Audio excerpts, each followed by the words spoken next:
There we go. Hey DJ, nice headphones. You're so funny. Hey guys, don't mind me, just making dinner. No worries. So thanks for being on this call, guys. We gotta think of an intro for this video. Anyone have any thoughts? Uytae, you have to unmute yourself. No. Okay. Anyone else? Fun, snappy intro ideas? Well, actually, I was just thinking last night that we could... No, you go. You go first. So like I was saying, So I was wondering what sort of demographic we were hoping to achieve here. In my humble opinion, Guys, during the pandemic, we've heard about the essentials, groceries, walking, tigers. I want to talk about everything else, what we've deemed the non-essentials.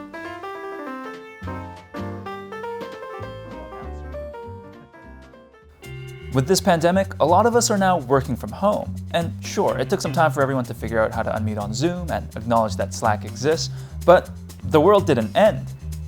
Well, at least not yet. In fact, many are thinking about making this change permanent. Facebook, Shopify, Zillow, and Twitter are making plans to let employees work from home forever. If you're lucky enough to have a job right now, you might be having a similar conversation. So, is the office obsolete?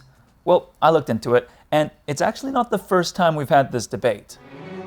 Before COVID-19, before Slack, even before Skype, we had the OPEC oil crisis of 1973. What happened? More international politics than I care to get into, which led to gas being in really short supply in North America. That gas powered the cars that took the majority of North Americans to work and back. Without it, people couldn't get to their offices. At the same time, there were growing concerns that all these cars weren't so great for the environment anyways. That got people thinking. Instead of moving workers from their homes to the office, what if we move the office to their homes? Yes, employees could just work from their homes. No cars, gas, or pollution necessary. Just telephones to stay in touch. They called it tele-commuting. On top of that, companies like IBM realized there were other benefits to remote work beyond helping the environment and sticking it to big oil. It was a way to hire talent from anywhere, not just the neighborhoods near their offices. It also, of course, meant saving office space, which meant saving money. By 2009, 40% of IBM's employees didn't work out of an office, which, according to the company, meant saving about $100 million every year. Meanwhile, our society changed. The 1970s saw a surge of women entering the workforce. The nuclear family became less and less relevant, and it became normal for both spouses to be employed. Remote work began to be seen as a way to provide flexibility for households balancing families along with their careers. And over the years, many found remote work to be helpful for their work as well. It turns out the office can actually be a bit distracting. There are pointless meetings, noisy coworkers, and office politics. Working from home allows you to choose when and how you work, and there are very compelling studies suggesting that this may help you focus better and get more done. And I can't overstate this, the growing popularity of remote work was ultimately possible because of huge transformative advances in technology that made our work devices more portable, more affordable, and more connected than ever before. When people first thought of remote work in the 1970s, we had telephones, typewriters, and file cabinets. Now, we have smartphones, laptops, and the frickin' internet. In the future, we'll probably all be in the Matrix anyways. The office is becoming less and less of a necessity.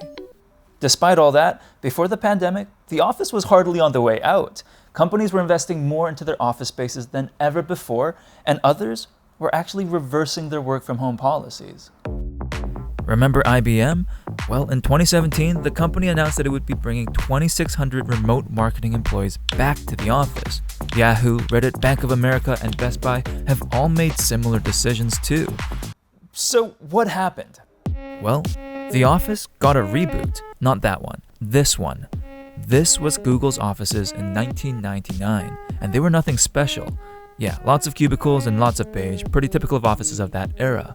But in 2003, they hired architecture firm Clive Wilkinson to just freshen things up a bit. Cubicle dividers were replaced with glass walls, vibrant colors, and beautiful common areas. This was controversial. At the time, offices were often seen as soulless bureaucratic spaces that only inspired you to get in, get your work done, and get out. Google's new offices completely challenged that idea. This was an office you actually wanted to spend time in. There was free gourmet food, a gym, massages, and sleeping pods. But this wasn't just about creating a luxury office resort. Google was a tech innovator, and they wanted a space that would produce innovation.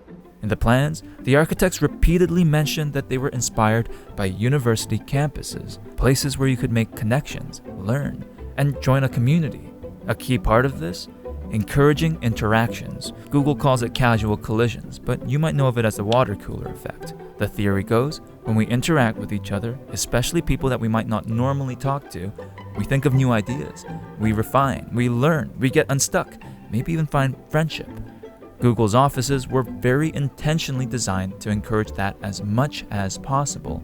As a Google employee today, you might meet in a tent, a caravan, or a gondola. And people loved it, especially creative, knowledge-based industries like tech, research, and consulting, which were rapidly taking over the modern economy. Companies increasingly saw frequent, collaborative interactions as essential to hatching new ideas, and the office was the incubator. Instead of cubicle farms, companies embraced open offices and breakout spaces, collaborative furniture, boardroom tables that can transform into ping pong tables, and beer in the fridge. Just look at IBM's office spaces today. It might not be the Googleplex, but yeah, it's not bad. And it wasn't just big tech companies. Co-working spaces like WeWork convinced even solo freelancers that they weren't paying hundreds of dollars a month just for beautiful shared office spaces, but a community where you could find personal fulfillment, all while enjoying some delicious fruit water. I don't get it. So, to recap, technological and societal changes over the past half-century have made working from home more feasible while promising autonomy and flexibility.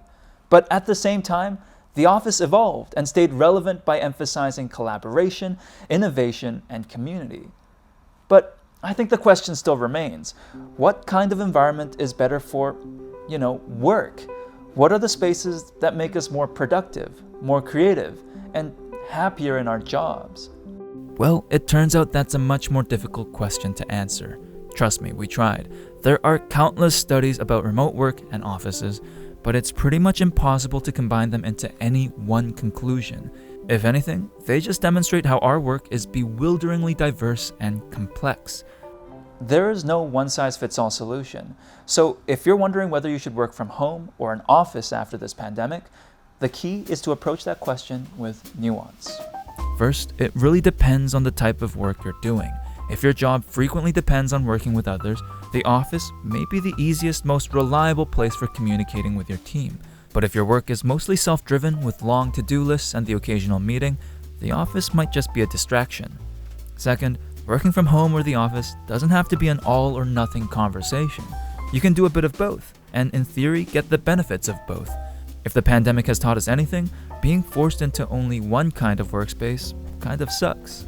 Third, we're all different, and the way we want to relate to our work is different. Some people really like to connect with their colleagues face-to-face and appreciate how the office keeps work and life separate. Others prefer working independently and want their jobs to fit more seamlessly around their personal lives. Finally, we should remember that the physical spaces we work in are just a small aspect of our work. In fact, I find a lot of the values we associate with our workspaces have much more to do with our work culture. For example, Mark Zuckerberg says he wanted Facebook to have an open office because we want to create this very open and transparent culture in our company where, everyone can see what everyone else is working on. But do glass walls really make a transparent company? In the same way, just adding collaborative furniture to your office doesn't guarantee collaboration. And working from home doesn't guarantee autonomy if you're being dragged into a Zoom call every 30 minutes. All this is to say, the pandemic hasn't made the office obsolete. It's just reignited a decades-long debate on how and where we do our best work, whether it's in the boardroom or your bedroom. All right.